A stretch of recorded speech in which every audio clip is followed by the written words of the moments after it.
Hey everybody. So I decided to do another 90s style thrift store haul, and I decided this when I was passing by a Savers thrift store the other day and thought, oh, the hell.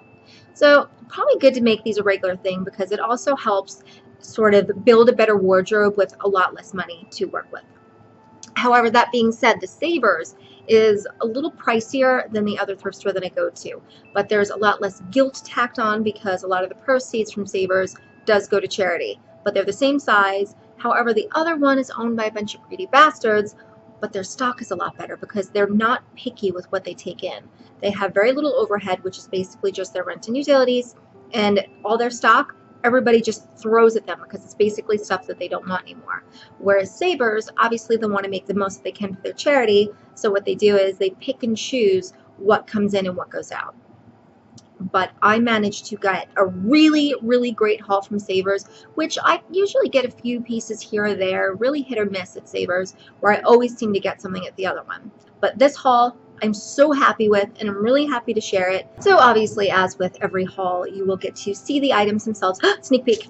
Before you get to see the items themselves, I will do a little fashion show, let you see the pieces in action, but I also wanted to go over some of the things that we would look for in the 90s. I know that I got into it in one of my last haul videos. I talked about the things that we really searched for, and one of those things were slips. Slips were fantastic because they were so versatile. They were basically dresses, but you can cut them into tops, and then you can have a top and skirt combo. We dyed them, we deconstructed them, we did so many different things to them. But there were also other bits and pieces that we really kept our eyes open for. So one of those things were basically fabric. Not fabric itself, but we would look for things made from lace or made from velvet. Those were the two big ones, velvet and lace.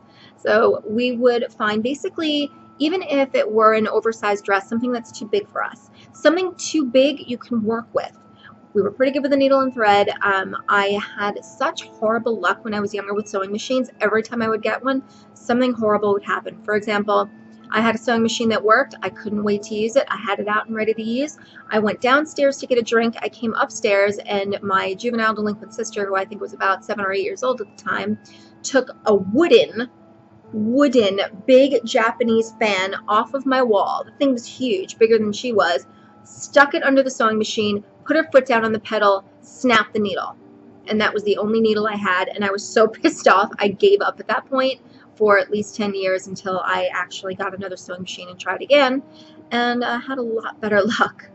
Another important piece was the long black skirt. You could not have too many long black skirts, be it satin, lace, taffeta, crinoline, it doesn't matter. Have an array. You cannot have enough long black skirts, and that's something that we had a ton of, as many as we possibly could gather up. Black sheer tops were big ones, and it didn't really matter what they were made from. It could be a regular chiffon, black button-up top, or particularly the ones that we really did like were the ones that were the very stretchy, form-fitting, tight, long sleeve top.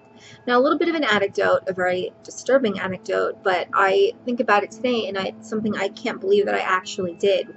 Would it be something I would do today? No.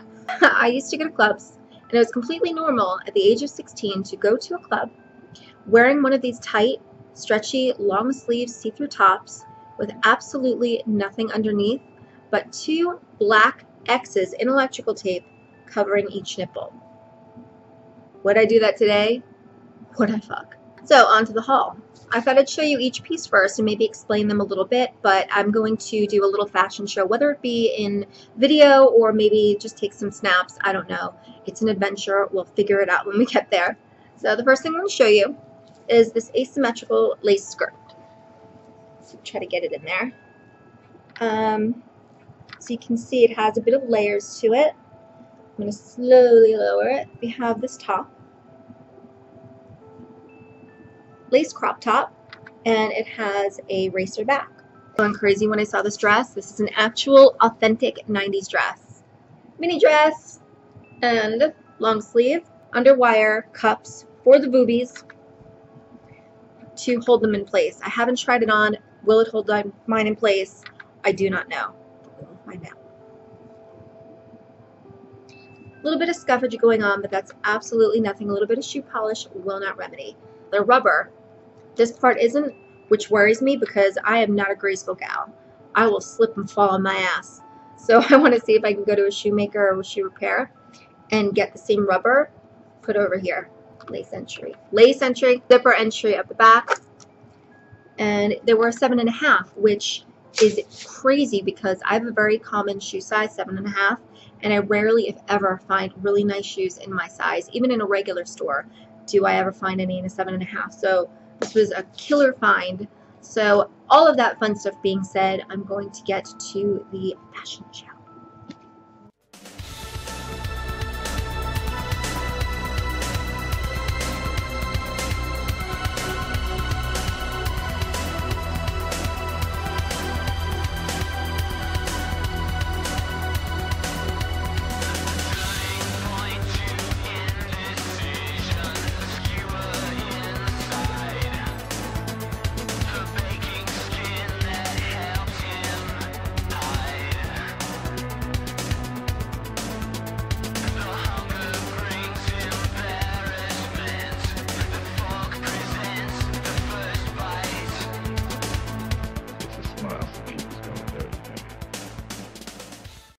So much for watching. I hope you enjoyed that haul as much as that painfully awkward fashion show. If you haven't subscribed already, don't forget to hit that button. Bye.